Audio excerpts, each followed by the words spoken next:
Good afternoon, and thank you for joining us for virtual Bulldogs Behind the Scenes, featuring a look at the restoration efforts at the Glensheen Mansion. Well, my name is Molly Clevin, and I'm from the University of Minnesota Duluth Alumni Relations team. Today, we are going to take a behind-the-scenes look at the Glensheen Mansion and learn about preservation work done to date, as well as plans for the future to ensure the estate is open and accessible to future generations for enjoyment.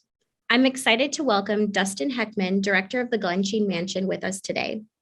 Dustin became the Glensheen Director in November of 2021.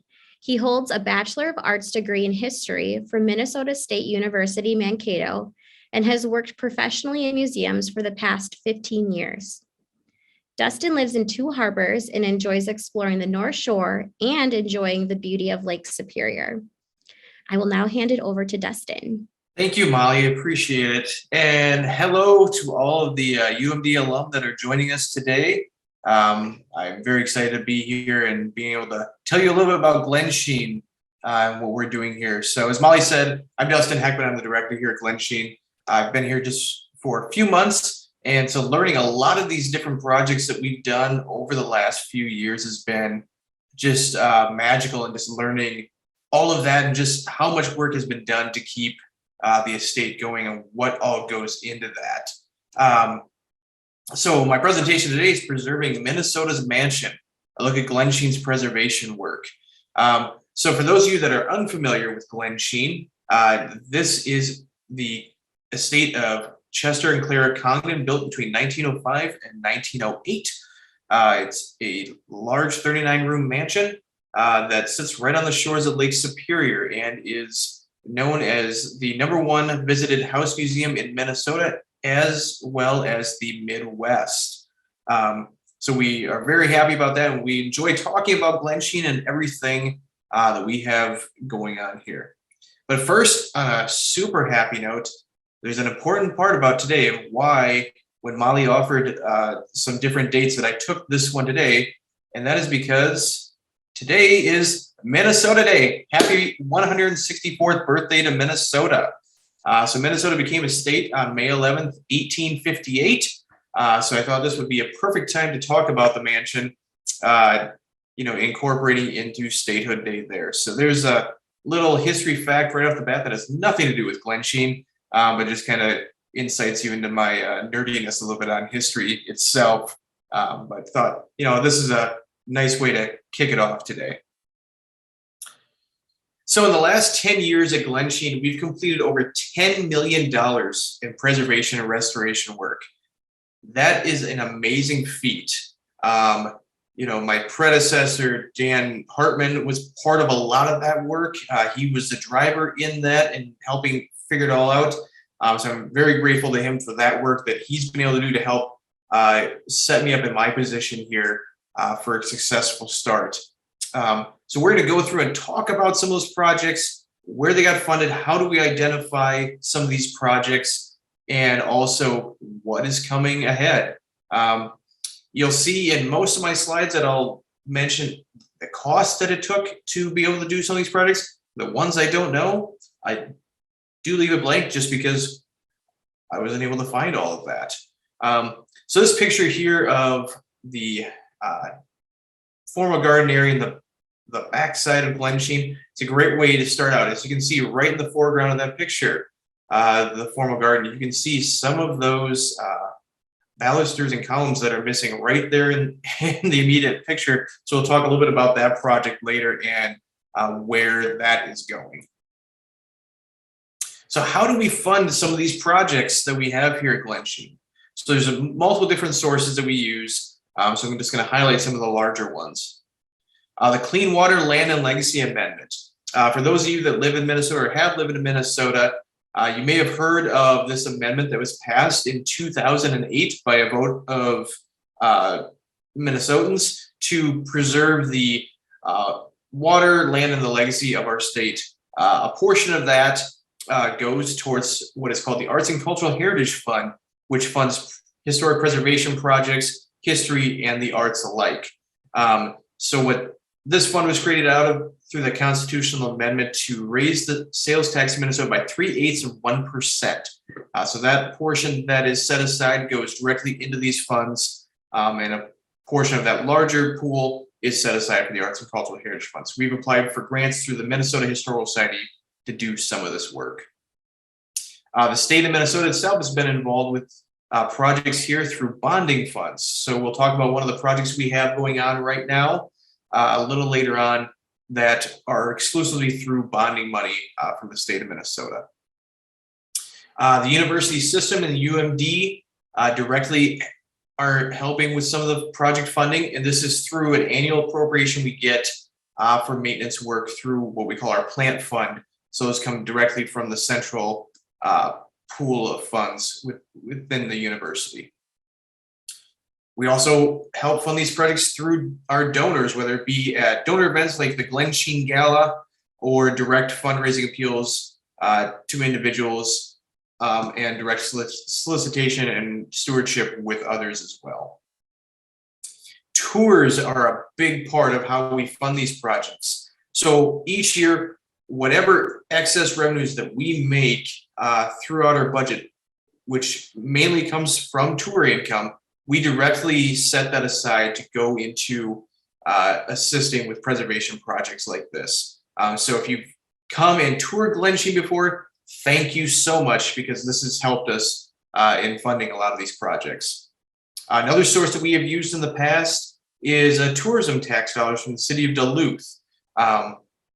And we'll tie in a little bit of how that works as we go along. But we do receive some funding from the city of Duluth through the tourism tax allocation, and we've used that going directly into preservation work to keep the estate looking as best as it can and fund some of these projects.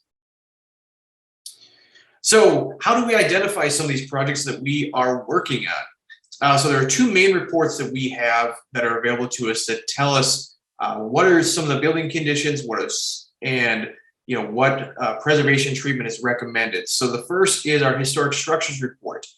So this was completed in 2011. So this was an updated version of an earlier report that was completed. And so this identified everything as far as from the building side of things as it was at the time report in June of 2011, and identified what needs there were, what conditions there were, and how we needed to treat that going forward, with some recommendations of priority as well. Then we have the cultural landscape report. So this was completed in 2017, and this focused on the grounds itself around the estate and the cultural landscape around the estate. So this would help us identify things such as different bridges that go over, like Bent Brook and Tisher Creek, as well as identifying different trees across the state, what are heritage trees and what are non-heritage trees. So we know as we are making decisions on landscape, whether or not we need to give careful consideration to certain trees over another. But it also just kind of gives us a general view of how the grounds should look according to plans from when Glensheen was built. And I should mention both of these reports were funded through legacy grants through the Minnesota Historical Society. So the first big project that kind of started this huge campaign for preservation work at Glensheen happened in June of 2012. So in Duluth, there had been, over the course of a few days, about 7 inches of rain that had fallen. And so it caused some flooding at Glensheen during that time. As you can see in the picture here, so this is just west of the West Gate, heading towards the cemetery that's directly next to Glensheen's property. You can see the part of the wall collapsed in this. There are many other things that happened as part of this as well, but there was some erosion, some flooding from Bent Brook and Tisher Creek that caused a lot of this damage. In all, it ended up being about $5 million in damage that was caused to the property just from this one event. So this was kind of the kickoff of the identification of many different projects that needed to be done, and in response to this event. So it actually led to about $3.5 million in restoration work that was completed between 2013 and 2015. So there was many different things. I'll just give you an idea of a few of those projects that were completed. So this wall had been rebuilt. There was a small peninsula that you may notice at the mouth of Tisher Creek, where we have a fire pit and some chairs there. That was rebuilt with significantly more concrete to survive future storms. We were able to restore brick walls around the servants' courtyard, also the wrought iron gates around that to keep those together. And we rebuilt a serpentine wall that was at the west gate entrance with this. One of the great things that came out of this is we were able to put a new ADA ramp right to the front of the mansion, and also some new rails and steps at the front door to make the mansion's first floor at least more accessible to those who would need that, and being able to be part of enjoying Glensheen on a tour. So this was kind of the kickoff to that, and opened up some avenues of thinking, what other projects do we have that we need to be working on to keep the estate in the best shape it possibly can be. So now we move inside the mansion to some work that really showcases some of the best features of Glensheen. So Robert's bedroom is located on the third floor. So Robert was the youngest son of Chester and Clara Congdon. And in his room, based off of photos that we had, there was some stenciling around the room that was no longer visible. In a lot of cases, stenciling in some of the rooms have been painted over. And so Glensheen hired the Midwest Art Conservation Center to come in with a conservator and actually restore this stenciling. So you can see here in the picture, the birds that were stenciled onto the wall. So that was all restored as part of this project. So in May 2015, Robert's Room was able to be open to the public as part of a new tour option. And the stencil restoration costs about $18,000. But it also allowed us to start looking at other rooms as well, and some of that restoration work that needed to be done. So I call 2016 the summer of restoration. So this is where some large projects have been happening over 2015 into early 2016 that needed to be completed. So here you see our clay tennis court. So this is one of only a few that are left in the United States, clay tennis courts. So this was completely rebuilt. The wall you see down there was rebuilt, and those stairs, in order to make this back to a playable surface. The gardener's cottage, which you see out in the back part of the photo into the left-hand side, that was completely restored as well in the interior to match its original look, with adding in some features for wedding parties and that are using that area as they prepare for their big day. Also in this timeline, the garage, which is on the courtyard side of the carriage house, which you see there on the right-hand side, was also had some work done in there to restore that area and bring that back up to life, to where we use it abundantly in the summertime for a spot that guests can get some ice cream, some donuts, things like that. We use it during the Christmas season as well for cider and other beverages that folks want to enjoy while on the estate. So this work completed was about $2 million worth of work. So at this point in time, you can tell we've completed about $5 million, just over $5 million worth of work in about a 3-year span.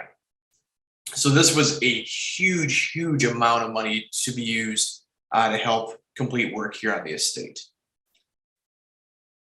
And then as we continue on the third floor, Alfred's room. So Alfred was the nephew of Clara Congdon. And in his room, there was also some stenciling that needed to be restored as well. So you can see the picture here up close of some of what that stenciling looks like.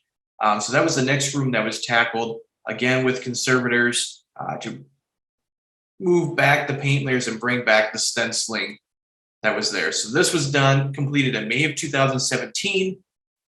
And that stencil restoration cost about $27,000. And so Robert's Room was funded through, I believe, some legacy funds, and then there's also tour funds that were in to make both of these rooms happen. In the vegetable garden, we put in some new stairs and handrails in 2017. This is one of the projects I do not have an exact cost amount of what that was, but in talking with our associate director, Amanda Denton, she had mentioned that this project got a little bit more complex than what they originally thought when they were putting this all together of, well, we have some pretty bad stairs here and we need to replace those. But it wasn't just that simple of just fixing those or replacing. So this project had a little bit more intensity to it than what they had originally thought. During a storm in 2017, there was some extensive damage done to the lake shore and also to the boathouse. And so, as we all know, in Duluth, we get some pretty big storms, some nor'easters that come in, and they just wreak havoc. And of course, we have waves going up over the pier during these storms and just really make a lot of noise. So this project is still ongoing right now, but one of the big things was that with this, we needed to repair the door going into the boathouse, and also so much rock had been pushed in there that crews were hired to help pull some of that rock out. And in the process, a great find that we were able to do is find take the diving bell out of the boathouse and put it out next to the boathouse now on the grounds where folks can see it. So that was a big plus coming out of this project. Right now, we're looking at this summer doing some additional work to help finish up some work on the west part of the lake shore, the west wall, where there's erosion happening behind our green potter shed. And we'll be losing some trees along that carriage house lawn area, and we'll be restoring some of the lake shore to look similar to the lake walk, and repairing a couple of outfalls that have been damaged that help with runoff off the property to meet EPA standard or MPCA standards, and be able to make that whole again. So the rehabilitation work for this has been over $500,000 loan, again, with some of that still needing to be done yet this summer. Here in the carriage house, where many of our main offices are, some of our staff offices are located, but also where our gift shop and some exhibit areas are located. We've been working on some different phases of fixing up the carriage house exterior. So phase one was done with some legacy funds in 2020 and 2021, and this focused on the upper part of the carriage house. So looking at windows and doors and some of the other pieces of that area, helping to restore that so it was to a condition to where they could be protected going forward. So that rehabilitation work was about $415,000 when all was said and done. Presently, we are looking at phase two of this, where we're applying for a grant within the next week, which hopefully we'll know termination on later this year, to focus on the lower half of the carriage house in taking care of the masonry and concrete around the lower half, which really does need some attention there. And then our hope is that in phase three, we'll focus on the windows and doors of the lower half and get those restored. So phase 2 and 3 combined will be just over $1 million in work that'll be completed once those two are done. Again, we're applying for phase 2 right now for a grant that we are matching dollar for dollar there.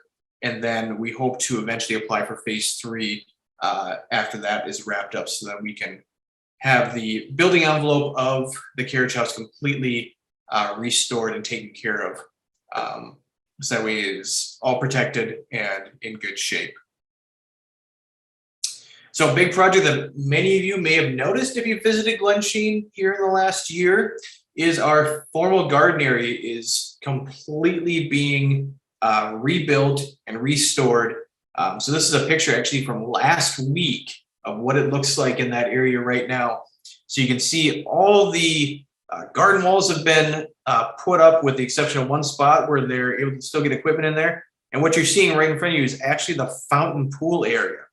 So what has happened is that the fountain pool was cracking and needed to be repaired. And so it was completely demoed and rebuilt. So this is the sidewalls here after they took the forms off of what that looked like. So we're in the process right now of letting that cure to then be able to put water sealant on it and then also sealing the inside before they put the fountain back on. So you can see in the right-hand side there of the photo, you'll see the fountain is sitting over there in good shape, just waiting to be able to go back in and be tied all back together.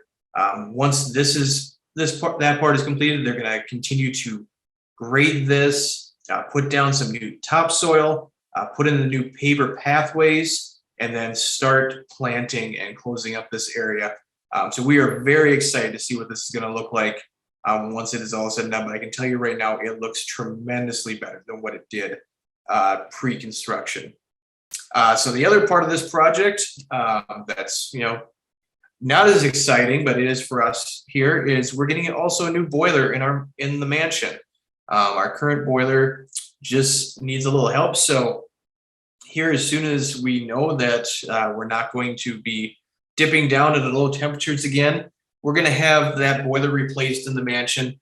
And to do that, they'll be actually cutting out the front face of the old boiler, taking it off, taking out the old boiler, doing some asbestos abatement, putting the new boiler in, and then putting that faceplate that you would see on the tour now right back over that. So when folks come through, they're not going to see this bright, shiny new boiler. They're going to see the faceplate that they would have seen as they go through. So that's one of the cool features that we're able to keep in place through this project.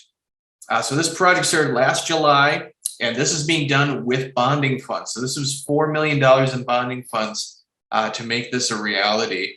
So we're hoping to have that wrapped up in June or July of this year, depending on weather and how fast crews can go. A lot of it right now is dependent on when they can start waterproofing that fountain area to be able to know when things will go.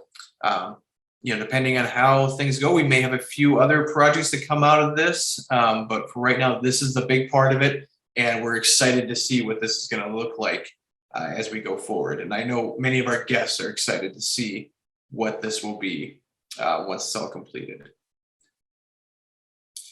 So another project I want to talk about today is our stained glass window conservation work.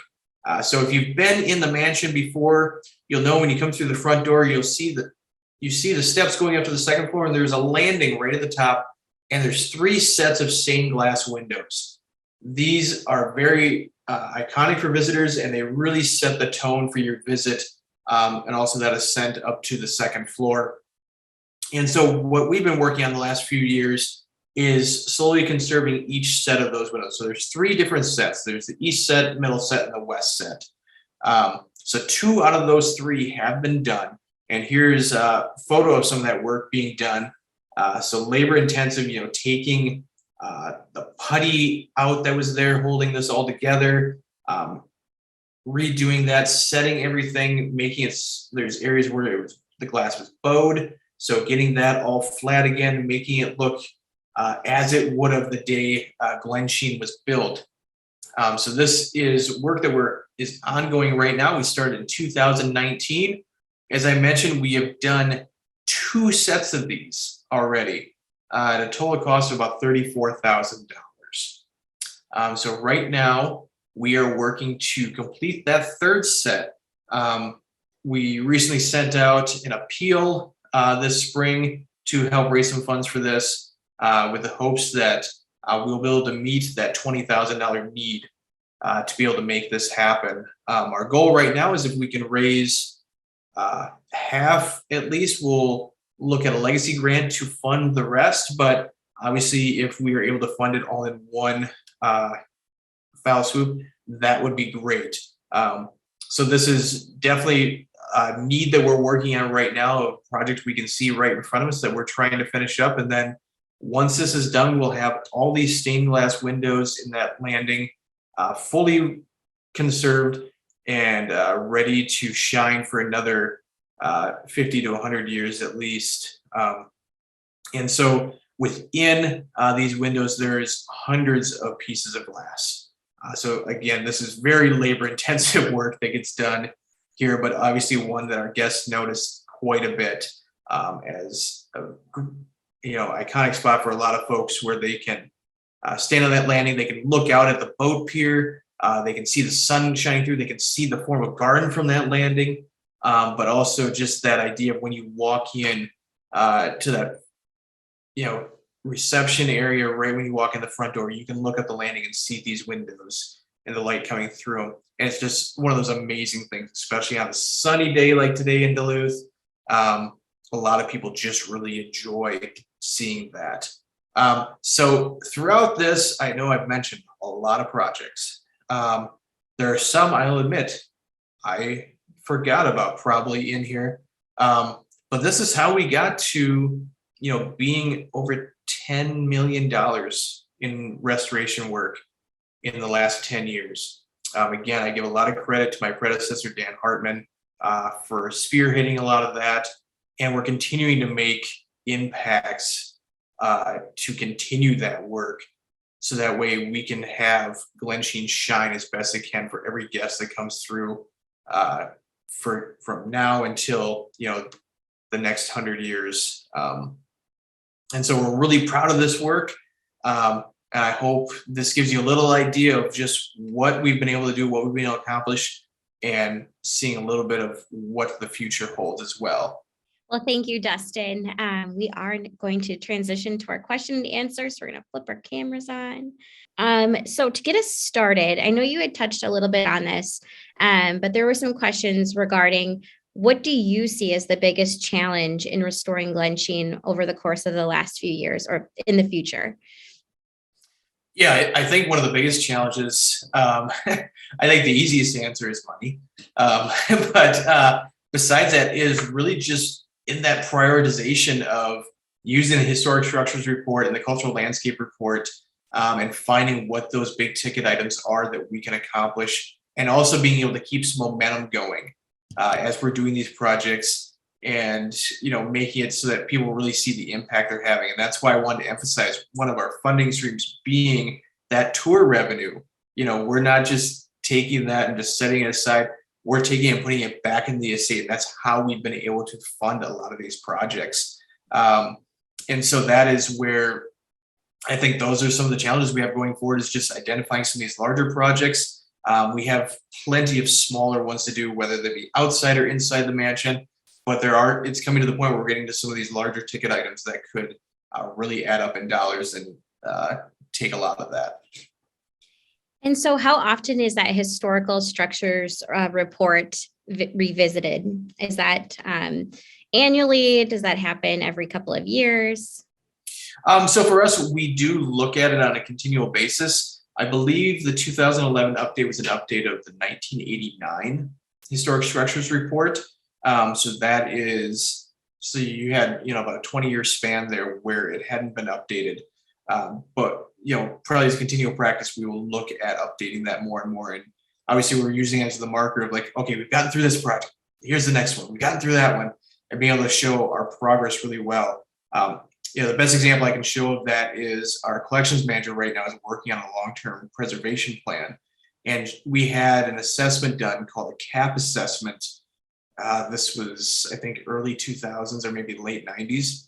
And she was going through that and identifying, looking at the projects that have been done and being like, wow, we've really succeeded in getting a lot of these things done that we thought we never could.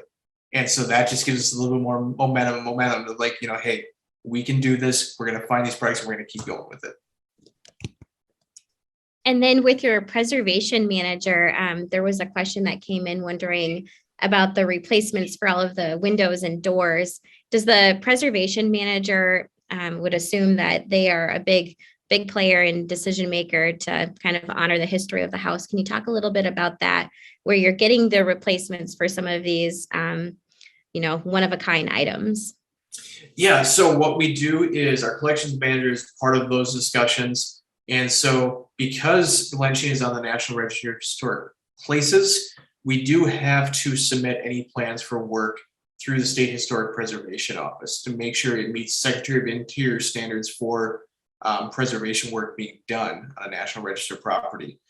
So we do work closely with vendors to make sure they're meeting those standards, they understand those standards, and then that we have the approval from SHPO to be able to do that work. So in a lot of like with the Carriage House, in putting together these construction documents, we've engaged a historic architect from Miller Dunwoody who specializes in historic preservation projects to help us identify what is the correct treatment, how should we do this correctly, and also facilitate some of that discussion with SHPO. There was a question wondering how much of the collection was sold or has been sold. That's a great question. I'm going to give you first of all, I'm not entirely sure answer, but my understanding is that majority of the collection that is in the house is original to the house and was left here by the Condon family. So I do not know of pieces that have been sold. But again, I'm very new in this position, so I'm going to play a little bit of the I don't know card on that one. Going back to the ceiling stencil and the restoration on that, what does that process look like? Removing the paint to show the original stencil. Can you talk a little bit about that? Yeah, so that project is a very painstaking and labor-intensive process. So conservators will go in and slowly start to peel away paint layers so that you can see what was originally there. In some cases, I don't know if this has been done exactly with these projects itself, but in some cases, a conservator can be hired to also bring back the original paint color and be able to do that matching and bring it out so it looks just like it would have in 1910. So in these processes, that's a lot of what that work has been done, is just peeling back those layers and at least revealing it so people can see what is there. It's interesting enough in some other areas, especially on the third floor, if you go to the married guest bedroom, there is another spot that's been peeled back that you can see a little bit of stenciling done there. And the color on it is absolutely amazing because you look at it up on the ceiling and then you look at a picture just across the room from you and it shows you what it would have looked like through that room in 1910. And it's just amazing. So we've done a little bit of that to kind of preview to folks like, this is what was there before. But that's a lot of that process is just getting the old paint off and trying to bring those colors back and whatever it looked like. A labor of love for sure. Question about Elizabeth's room, wondering if the plaster has been repaired at all. The plaster in Elizabeth's room. I know there are some rooms that do need some plaster work. I can't say for certain on Elizabeth's what the status of that one is. It's okay. We can come back. Okay, if money wasn't an object and wasn't an issue, what would be your biggest wish for Glensheen? Oh man. I would say my biggest wish for Glensheen is to have a better space for folks, for guests that are coming to the estate, to kind of assemble in and have a little bit more of a better orientation spot and a welcoming spot that they can come into. So essentially I'm talking about a visitor center, like a welcome center for folks to come into and kind of start their experience there so that when they leave that, they immediately are on the estate and it's a completely changed dynamic to where now they're walking on the estate. They've had that break. Whereas now you go into the ticket house, you can see the entire estate from the ticket house almost. And so you don't really have that break. So I imagine it to some extent, kind of like Split Rock Lighthouse with their visitor center that they have. You walk into the visitor center, you're kind of navigating through, and all of a sudden you come out this pathway and you walk out into the actual grounds, and then you're in that space. So to me, I think that would be one of the big things that I would love to accomplish, as well as just to keep the shore as solidified as we can to protected from the storms that are coming through, and seeing the boathouse and the pier restored to what it was when the estate was built. Yeah, that user experience for sure. That would be amazing. In terms of kind of operational, shifting gears a little bit, we had a question and comment come in wondering about your kind of guided tours. Have you gone back now to doing guided tours, or is everything still self-directed? So right now, everything is still self-guided. I'm not going to say that the idea of a guided tour is gone. We have some things in the works where we may have the opportunity to bring some of those back on a limited basis. But right now, everything is self-guided. But I would definitely say stay tuned to see what happens going forward as far as maybe some limited guided tour options. And I think we'll wrap it up with this question, more about your time so far at Glensheen, Dustin. What has been the most surprising thing that you found at Glensheen? Oh boy, most surprising. Well,